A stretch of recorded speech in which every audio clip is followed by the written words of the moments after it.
দুঃখের কথা যেটা আমাদের অবসর কত অফিসার স্যাররা আছেন যাদের বাবা মা মাস্টার ছিল, কিন্তু তারা ঠিক মতো সে পেনশন ভাতাটাও ঠিক মতো নিতে পারে না।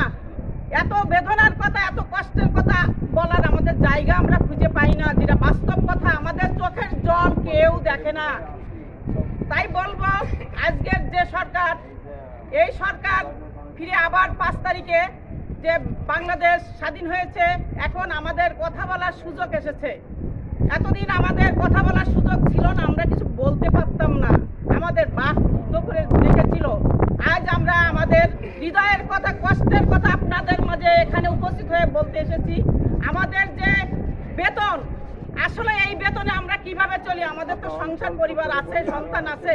একটা সন্তান মানুষ করতে গেলে যেভাবে তার পড়ালেখার খরচ, সেই খরচ আমরা পাই না। কারণ আমরা বাংলাদেশের, কারণ আমরা পৃথিবীর সবথেকে অবহেলিত